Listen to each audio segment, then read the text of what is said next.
Welcome to the Change Energizer Hot Seat Podcast, the place where leaders are dropped into the hot seat to open up about high-stake wins and reveal the trust X factor behind their triumphs. And I believe the confidence people have in you and the way you show up, your character and expertise is the real game changer. When trust is high, business flies. Teams don't just perform, they pull off legendary Super Bowl wins. Today, our guest is Michelle Villalobos, the Superstar Activator.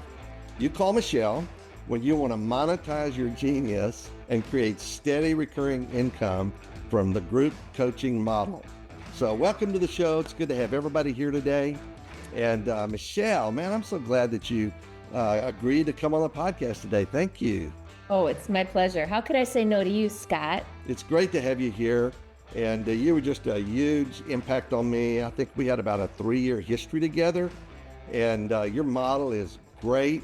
And so I'm just super happy to show it to my audience and let them learn what I learned from you. So I think that's cool. Thank you.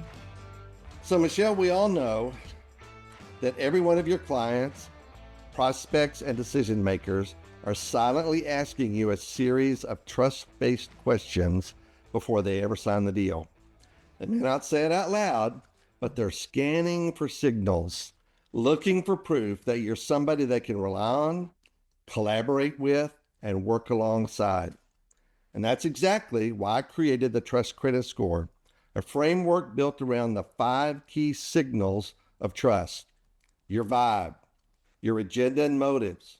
Do you walk your talk? Can you actually deliver? And do you have receipts? So today I'm putting you in the hot seat to answer some of the questions your clients are already asking, whether they realize it or not, about your professional services. So let's dive in and let's just get into it. So tell me a little bit about, what you do and how you serve people and, what makes the magic happen. Well, essentially, I help people figure out a way to package their expertise into a transformational experience that they can lead people through, that they can sell and lead people through, that will lead to what I call the big backend, which is ongoing mastery and community. So my whole thing is helping people stabilize their businesses so they're creating recurring revenues instead of constantly selling one-off packages and programs. Okay, that's cool. Now you said the big back end. What is the big back end? Well, it can be anything. Big back end, the way I use the term is it's back end revenue from after you've done the initial breakthrough program. So a lot of times, at least in our industry, Scott, you and I are both speakers, we're coaches, we're consultants.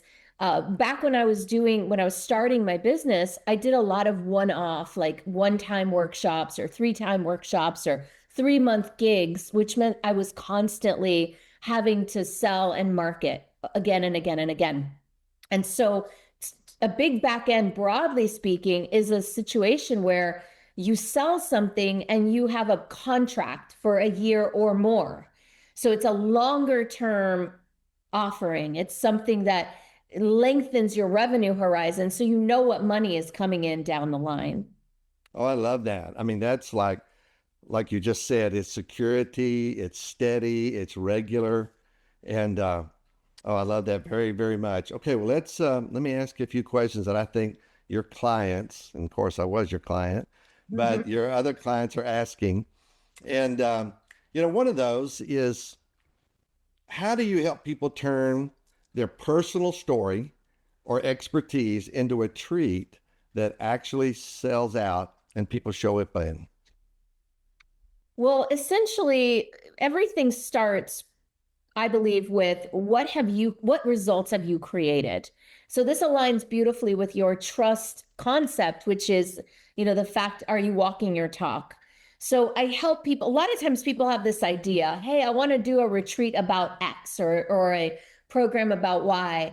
And the problem is the idea that they have is not necessarily something that they've embodied fully yet.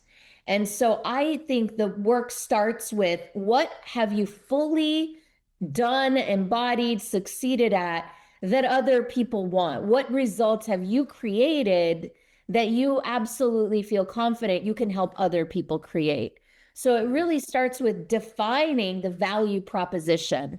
Here's what I do, here's who I do it for, and here's the outcome that they can expect as a result. And if you can take that value proposition and then package it into some sort of short time frame, compressed time frame offering, then you can usually charge a premium price point for something like that, because people want that result and they want it fast. So you really, what I'm hearing you say is a couple of things. One, what I hear you say is that you're helping people to really figure out, okay, what is it that I do Yes. that is worth people paying me money for, and then turn myself into a subject matter expert so that I can charge a premium price. That's right. Absolutely. And you help people figure some of that out. I mean, does everybody just come in saying, oh yeah, I know exactly what I do? Oh, no. I mean, a lot of times people come in with an idea, but that's kind of my superpower. One of my superpowers is helping define these things, is listening to someone's story, looking at their body of work, looking at their background, and helping them figure out, oh, you can focus in, which is an important concept. You can niche down, you can narrow your focus on this, because what I found is that things that are too generic and too broad are really hard to market and sell. And a lot of times people come in like, oh, I want to do it women empowerment retreats, or I want to do, marketing strategy. It's like, okay, well, we need to narrow that down. That's really, really broad. Generally speaking, people aren't looking for women's empowerment. They're looking for, how do I make more money at my job? How do I land a job that I get more money? How do I get people to listen to me and take me more seriously? How do I create stable recurring revenue? Right? So people have specific problems and they're willing to invest money to create solutions to those problems. And sometimes it's not a problem. I like to focus on problems and possibilities. And personally, I like working with clients who are not necessarily looking to fix a problem, but actually looking to step into a new possibility. Oh yeah, I love that. I love that idea. And usually problems are a door to open into new Indeed, possibilities. they are So both. I love that. Now, also I noticed that you have a couple of different personality profiles you use on an intake to help people, help you understand them and them understand themselves. Are those a big part of the tools that you use? Yeah. I mean, it kind of goes back to my own story, a fascination in college with psychology and specifically with personality tests. And then later, when I started my business, one of the very first things I did to kind of give myself a feeling of credibility in consulting was I got myself certified in Myers-Briggs. I had read the book, The Five Dysfunctions of a Team by Patrick Lencioni, and he had a facilitator's workbook that I had purchased because I wanted to facilitate team building. And the first thing it said was like, go get yourself certified in Myers-Briggs. So I was like, okay, I would love to do that. And that was my first real foray into that world. And what I found is that as a coach, as a leader, it really helps me to guide people better when I understand their strengths, their weaknesses, what they love, what they hate. And I found the hard way, or, the fun way, that my own life, I was completely at times in my life out of alignment with my own personality profile. And just having that awareness allowed me to start bringing my business, my life, my work, everything into greater alignment, which just naturally creates greater joy, which naturally creates more magnetism, more trust, and better outcomes in business. Oh yeah. Well, of course, I love all of that Yes, I do. and what you're saying. And part of what I also hear is that you use a thing called pre-framing. And so whether it's retreat or whatever you do, you pre-frame a lot as you get started. And I remember one of the things that you say a lot is, I need you to bring curiosity to the table. Because if you don't bring curiosity to the table, then it's hard for me to lead you into new places. Do you remember that? 100%. I mean, there's, I think it was Carol Dweck in her book Mindset, where she talked about being a knower versus being a learner. And people that are knowers don't have a lot to learn. If they know everything, there's not any room for anything new. And so, big part of my work is asking people who are experts and badasses in what they do to put aside that knower and step into their learner and to be curious. Yeah, yeah, I love that. So another question that I have for you, and I think your clients are asking this one too, especially, in what ways do you help your clients price, position, and promote high ticket offers without feeling pushy? Well, the way that I do it, how do I do that is so the format is people come into a 3-day intensive.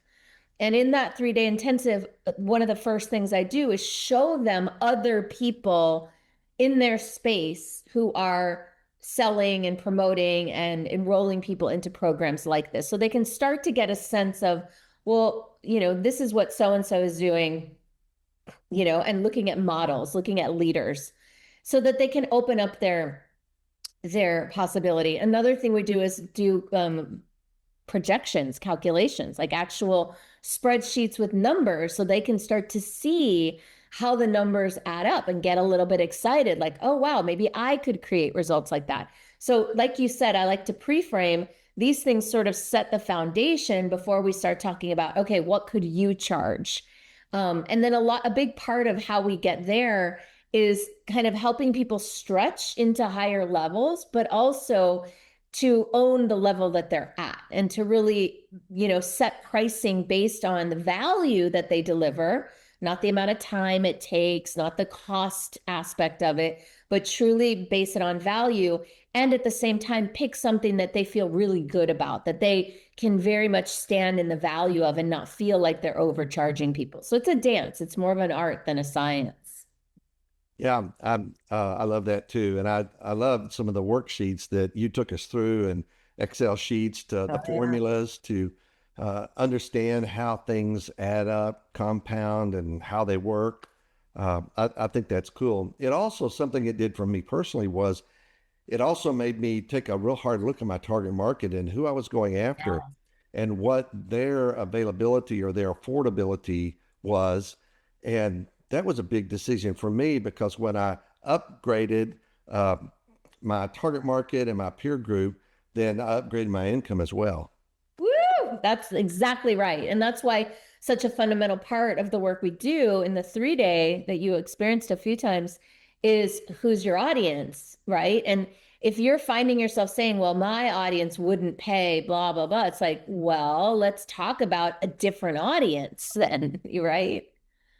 And the audiences are out there, They are. but you have to go knock on their door. That's right. I love Yeah, and that. it's knock on their doors and it's also be a magnet for them too. One of the things you've done so beautifully, Scott, is really fully integrated the fascination system with Sally Hogshead, like the idea that you know who you are, you know how you magnetize people, how you fascinate them. That makes you more magnetic. That allows you to have people come to you instead of always having to go out and knock on doors, which I know you do also, and that's important.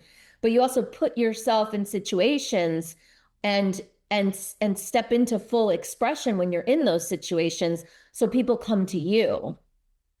Yeah, and that's absolutely right. And that also ties in with a trust credit score because when you get in alignment and you're raising the trust that you have in yourself and in your expertise and in your character and all of that, you start sending out a different signal, and the people that want that signal are attracted to you. And you taught us a lot about that, so I love it, and I validate, I see it.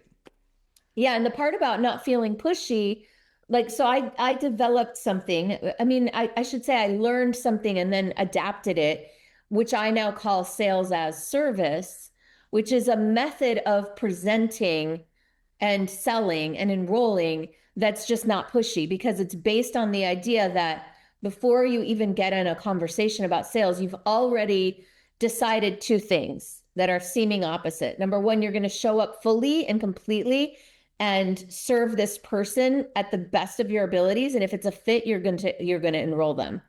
And at the same time, you've released the outcome. You've allowed the outcome to be no sale, not a fit. It's no big deal. And so once you come into a conversation, having released any outcome and any attachment to making a sale, and you're committed to showing up fully in service of this person, that's like a magical combination when it comes to sales. Yeah, I love that. And that I like the way you distinguish, being pushy is really a mindset as well. Your mindset about what the fact that we're serving people. So I love that. I think it's cool. So let me ask you another question. How do you show up when your clients hit self-doubt or fear or the imposter syndrome? What do you do when they hit that wall? Well, the thing I don't do is bypass it and pretend it's not happening or try to talk them out of it, because that erodes trust. If you can't be with somebody in those moments where they're being vulnerable and afraid or anxious, there's not going to be a lot of trust there. And our whole business, my whole business, yours too, is built on, having intimate relationships with clients. So I don't bypass it. I don't try to talk them out of it. I just try to understand it, be with it, and help them process the feeling and identify, where it's coming from. And Yeah. that's a process of like, and that's a coaching strategy. That's something that coaches should learn how to do. And I've learned how to do that. And that doesn't happen in one motivational 45-minute delivery or No. one 2-hour workshop. That happens over a period of time, Right. when you can go in and in some ways dismantle whatever is causing people to have that fear and help them to get the healing that they need so that they can come out bold as a lion. So Well, and you said something earlier. You said that, what did you say? That sometimes the problem is the doorway to the possibility. What I found is that when these emotions show up, it's because they're a portal to the new possibility. So you've got to go into it because that's where the fuel is for the breakthrough. yeah, yeah, absolutely. And well, I'm less afraid of doors now than I've ever been because I've been through several that have let me know, hey, there's some great opportunities here in front of me. Every time, every time. And if we're not growing, if we're not walking through those doors, then we're dying, right? Yeah, yeah, exactly right. So I have another question, and of course I've seen you, but what does your presence look like when you're on stage in coaching mode or leading a room full of big personalities? I do that a lot.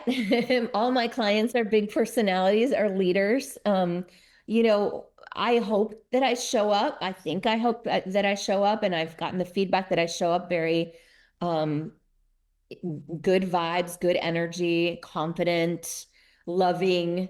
And these are things that I want. And so I guess the deeper answer is here's what I do so that I can show up that way.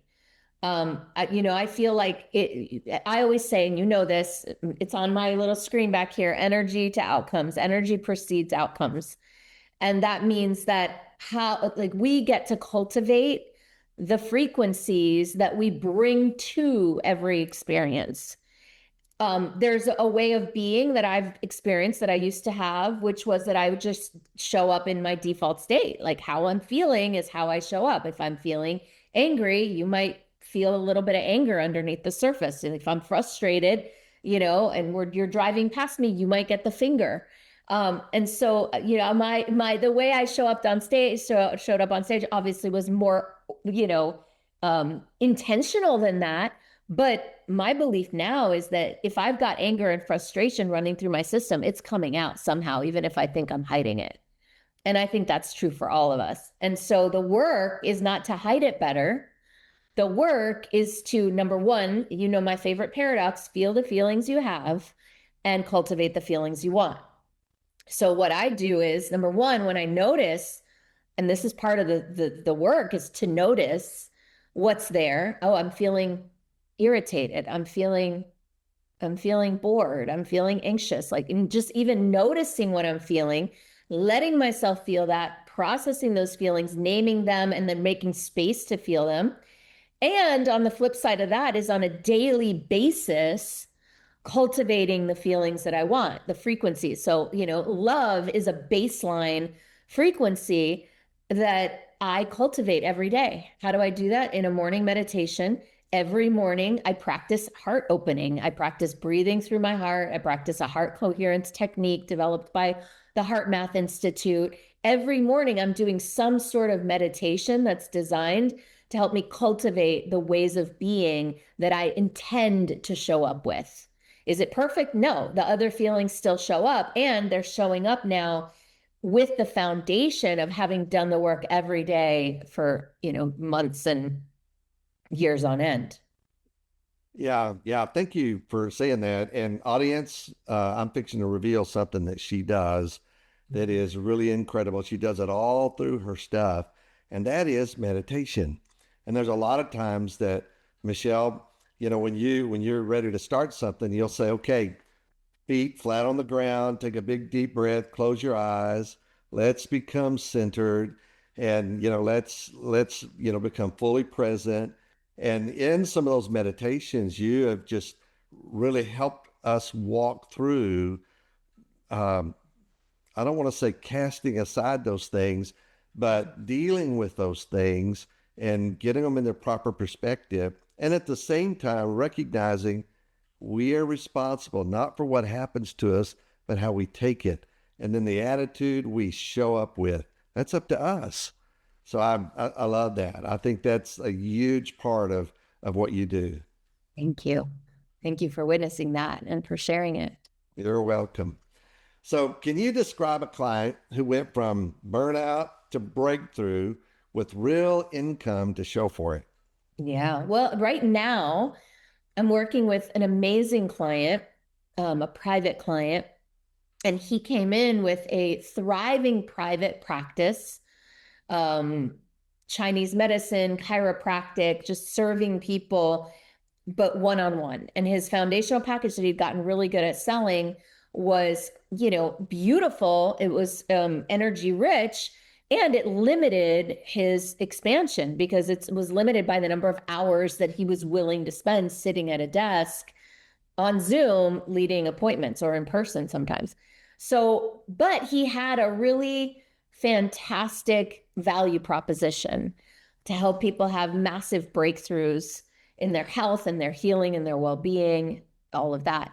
So we've designed a program for him, a big backend. So, he already is doing events, but we designed a big backend, and within about 3 or 4 months, maybe 5 months, since we started working together, he's got 15 people in the big backend at $1,000 a month. Wow, that's great. Yeah. That's Uh, great. and And that is exactly the answer, taking somebody into that place and real income to show for it. We say in Texas, the proof is in the pudding. So yeah. I like that. That's great. Well, and I've had other clients. So that's like a good kind of example of somebody that's kind of an accessible example. Like, you can imagine doing that. And I mean, I've worked with one of my biggest clients ever, was a celebrity, and he was doing these huge events with hundreds of people, but he was constantly living from event to event. So we created a big back end from one of his events. We enrolled, 20 people, 19 people at his very first one, and we developed almost $1 million revenue stream just that first year. Yeah. So, it looks different depending on the person, what assets they have that they're bringing into the strategy. My whole thing is to look at the business and then figure out, okay, here's a path, the easiest, most graceful, most aligned path that I can see. Yeah, I love that. And one of the reasons that I hired you and wanted to, just dive in 100% was because of that the big back end model and group coaching.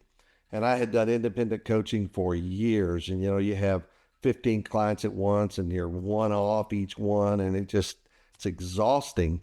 But Right. when I started my MBA mastermind, which is Masters of Big Achievements, because that's what I do. I help people take their dreams across the finish line. It what it created for the people in it was a culture, and the culture of mutual support and going somewhere and having people to validate and to guide and that was a huge piece. Not to mention that it was steady income for Yeah. me because I was providing them a service, but it was in a group setting. I really love that, and I will be forever grateful for you for the model that you set me up with. So Oh, yay, Scott. Thank you for sharing. yeah, yeah. So how do you guide people from inspiration into implementation, especially when they have no team or no tech? Uh, well, I personally prefer working with people who have team and tech. I'll just say that. But what's the process? Like, what's the Hey, hold on just a minute. Let me ask you a question because that brings up another one. Um, do you ask questions about that kind of stuff when people are coming in? You probably ask more questions now than you used to, so that you know a little bit about that. 100%. Thank you for pivoting there. Yeah, I mean, I used to. There's a deeper lesson to this that's beyond the scope of what you asked, but I think it's valuable, which is that when I started this model 11 years ago, my intention was just to initially, honestly, to sell. It was to enroll whoever the heck I could enroll. I didn't have the distinction yet of alignment over, achievement. I had the background of being in sales, and in sales, you're told to sell every possible person you can. So I enrolled people early on that, truth be told, were not a great fit. And I had to suffer the consequences of that in a variety of ways and circumstances, such that I recognized, okay, little by little, the more standards I put in place, the more I require people to be in alignment, the more our values match, the better they're doing already, the better client they are for me. And so, yeah, over the last few years, those standards have crept up and up and up and up and up to the point where I'm not working with people usually at this juncture who don't have a team and don't have a grasp of technology. I'm Yeah. not saying I never will or that I have nobody like that, but more and more my clients are coming in at a level of mastery already that makes them easier to work with.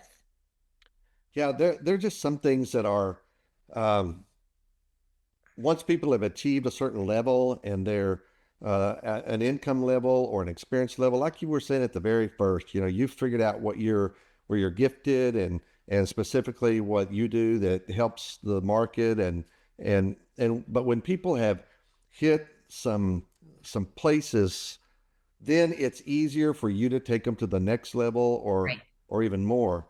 And one of the things that I learned from you was to be able to recognize um, you're not a good client for me. Right. I can't take you where you want to go, and sometimes I can't take you where you want to go yet.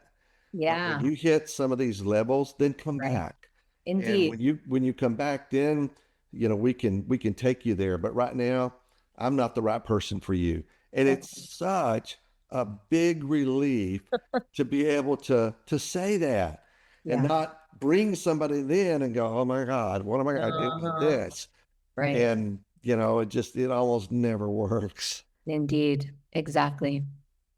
Yeah, I love that. So, um, how do you help people in a group coaching situation create a culture that doesn't burn them out? Now I've got 15 or 20 people, in my big back end, but how do I keep from getting burned out? What do you do? Well, you got to pay attention. There's that self-awareness piece again. A lot of us override our feelings. And so part of the work, I think, is to be really attuned. If you're making space for your feelings, then you're noticing, man, I'm feeling a lot more irritated lately, or I'm procrastinating a lot more than I usually do. Like, what's going on?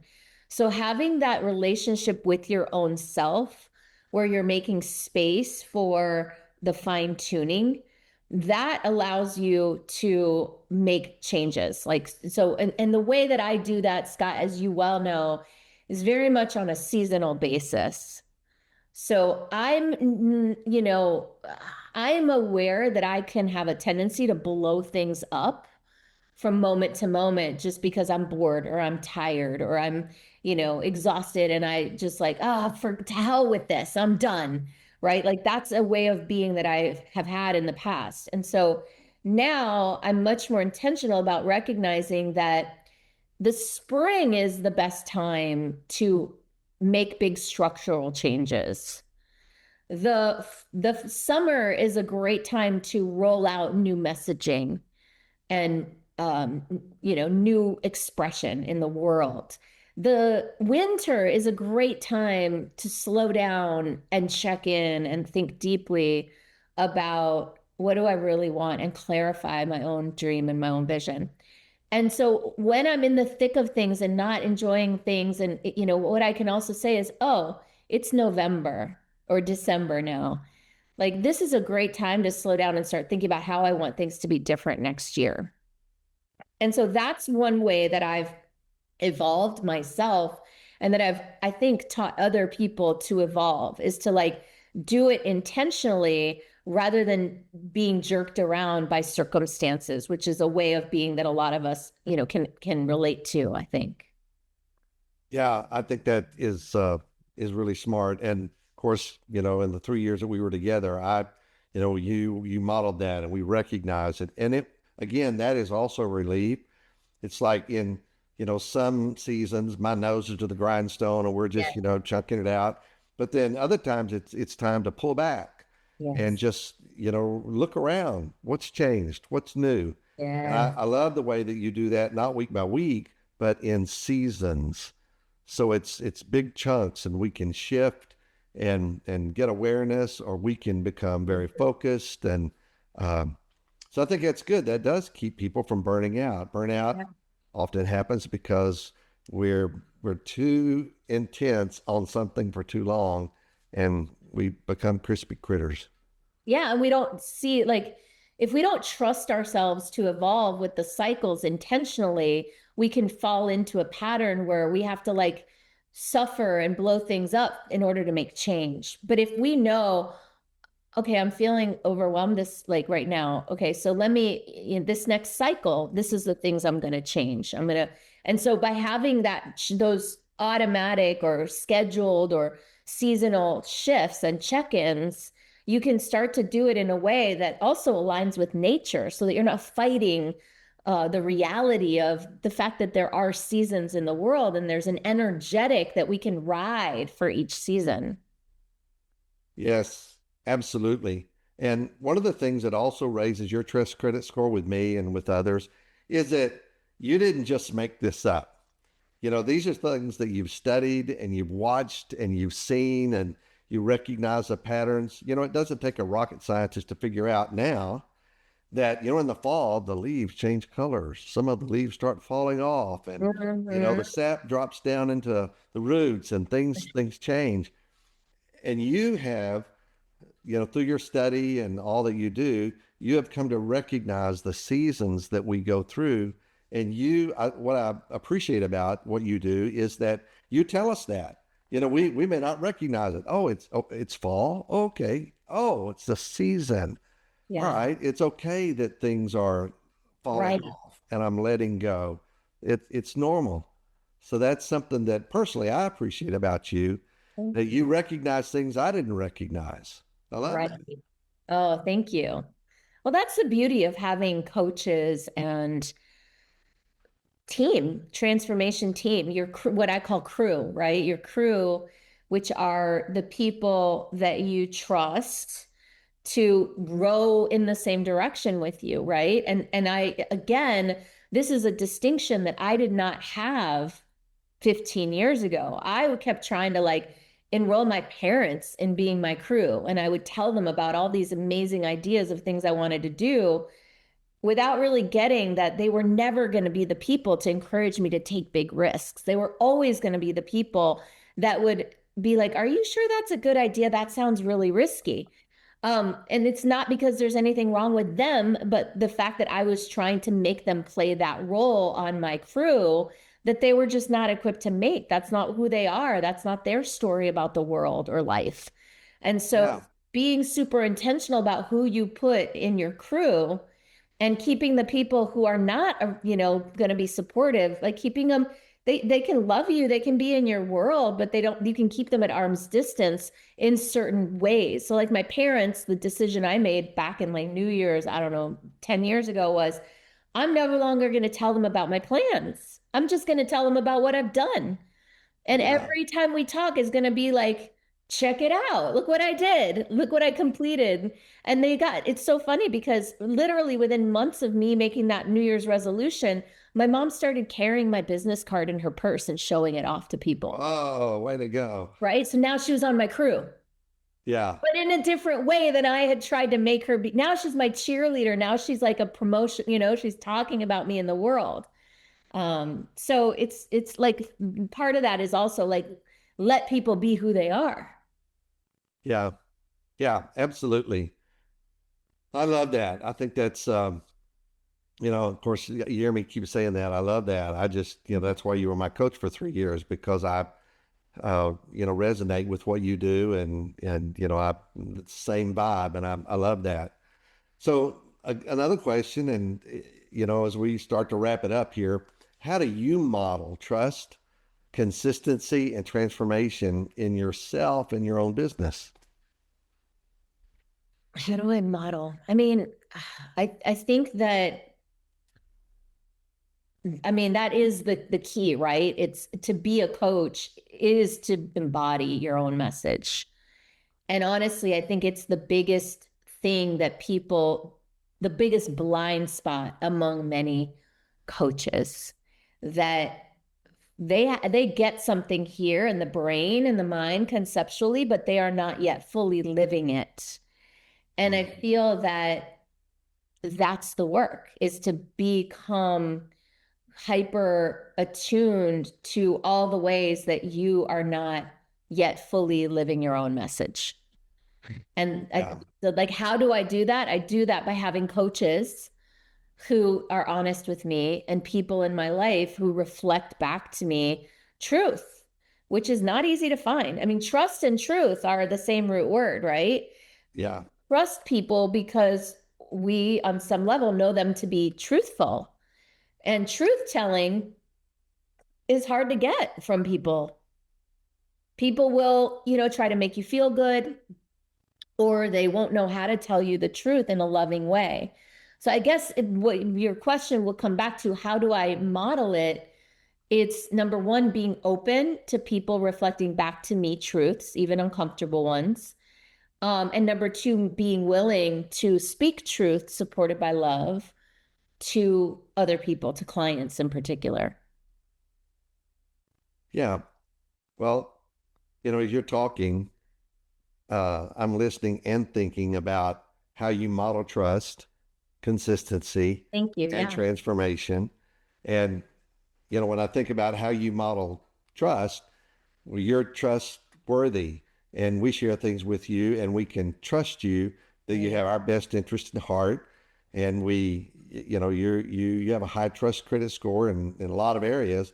Consistency, for us we're in the inner circle, it's every Tuesday, at 11 or 11:30, we've got this same thing, not the same thing, but the time with you, but it's consistency and the message you bring, the spirit in which you bring it, and the coaching style. Your message doesn't change. It's not all over the board.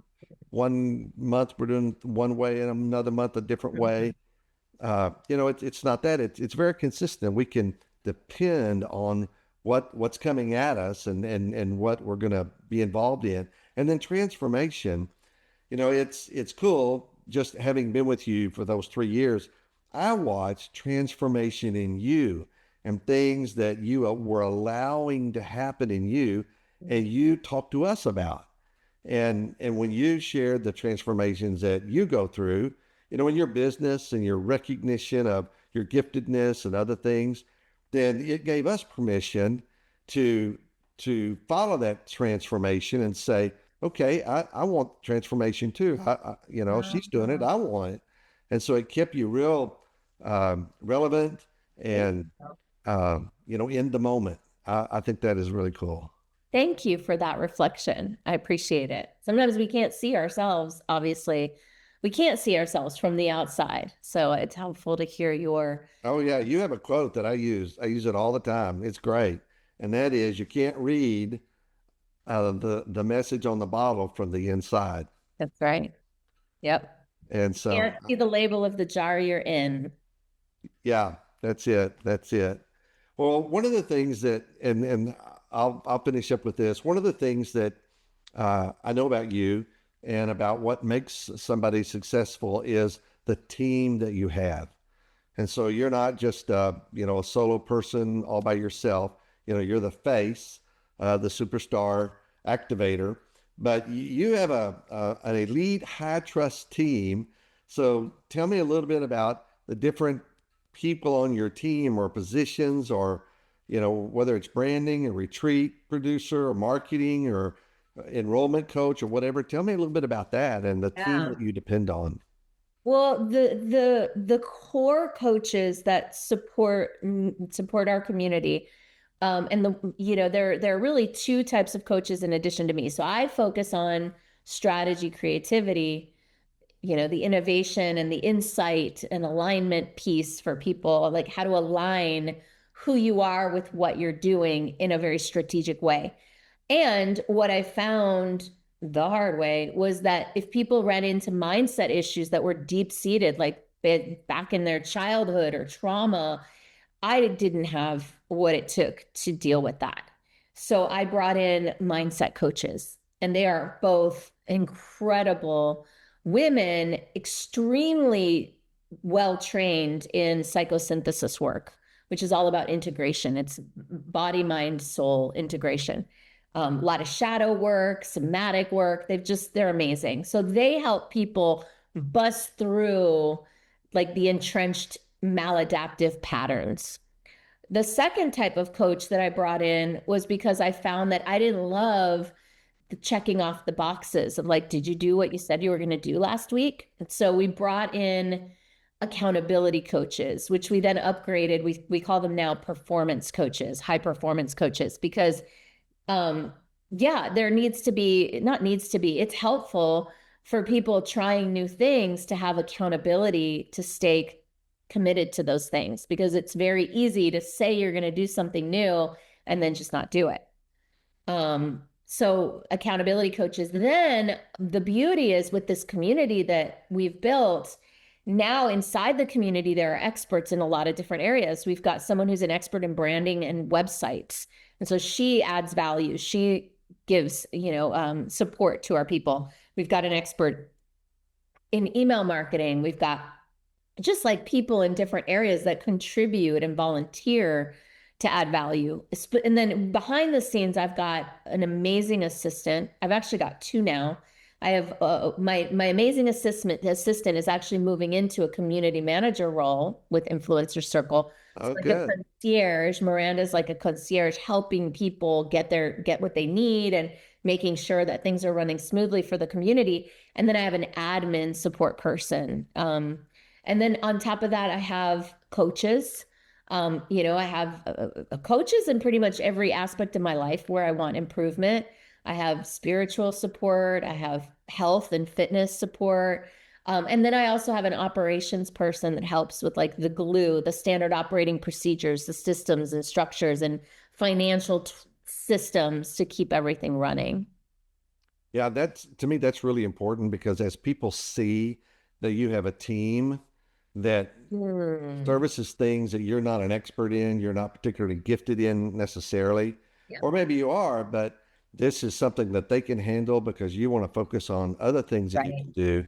I think that that's really important. And I know with a lot of solo hustlers, that is a big shift. It's a big shift to let go of some things, let the virtual person take care of things or whatever it is. Right. But oh my word, they can sometimes do so much better and they're not encumbered with all the things you're having to think about, and they can just do it. Yes, indeed. Absolutely. Yeah. That was a Yeah. big breakthrough. And that was something for me, at least, made possible by having a big back end. Having that steady recurring revenue made it a lot easier to go and say, okay, I'm committing to hiring this person and paying them every single month for the next however long. Yeah. Yeah. I think that's cool. Okay. Well, what else do you want to tell us that I haven't asked Oh, that our audience needs to hear about Michelle? well, we've covered a lot of territory. I think that if I could leave people with just one really core knowing or maybe new idea that they've not thought of before, is that energy precedes outcomes. It's that, it really, your outcomes arise from your energy. And the more we learn about science, the more we're realizing that, it's more likely that consciousness gives rise to matter, that some sort of intelligence created matter and creates it, than the other way around, And so energy is the fundamental, foundational, core creational component of life. And so everything begins there. And so my invitation to people is really cultivate the energies that support who you want to be and where you want to go, instead of getting so locked into rational, logical, strategic, tactical, everything, which I did for so many years, but like really make room in your life for frequency, for the meditation, the cultivating of love, the opening of the heart, all these things that create, results without much effort. Yeah. Yeah. Well, thank you. I agree with you. I don't disagree with any of that. I think all of that's cool. So, how can people get in touch with you? Oh, I want Michelle. She's got what I'm looking for. I want that model. I want to be in that inner circle. What do I do? How do Oh, they get thank in touch you. with you? Well, I would say my website's the best place to start, superstaractivator.com. Okay, If you stop. want to. Everybody, audience, did you hear what she calls that? Superstar Activator. Yeah, that's what she is. She embodies that. Hello. Thank you. Okay, go ahead. Anything Start else? there. And then if you want to poke around, like get on my list, because that way you'll know when I'm doing a free workshop or something like that. And then, if you want to really dive into content, my YouTube channel is a treasure trove of videos, how-to videos, and you'll get to know me better. You'll get to know my content better. So that's a good place to go as well. Those are my Oh two. yeah, you have tons of stuff on YouTube. And hello, by the way, I am not anywhere near your heels, but I am building mine too. And I do love the stuff, and it's in whether it's shorts or a long one, you've just got so many great things to say. And guest, I would tell you, go to her YouTube and check it out. Michelle, thank you so much for being my guest today. You bring so much value, you bring so much energy. Hmm. And in the audience, if you want steady recurring income from a group coaching model, then contact Michelle, the Superstar Activator, because she's got it going on, and she's had it going on for quite a while. So reach out to her and schedule a time to visit. Go to her website and take a look at it. Thank you. So I appreciate you. I'm glad to have had everybody here today, and thank you for showing up and listening to another one of our podcasts. And there may be some things you're picking up from this that really resonate with you. Well, it could be that maybe you want to be in the hot seat and you'd like to be on the podcast. So get in touch with me, call theenergizer.com, schedule an appointment with me. Or it may be you'd like to bring me into your company or conference so that I could run a live hot seat on stage. And you're going to be blown away at how it can energize your people and elevate your trust culture. So reach out to me, Scott Carley, the Change Energizer, the Trust Energizer. And thank you so much. Michelle, thank you so much for being with us today. This has been great. Thank you, Scott. I enjoyed it.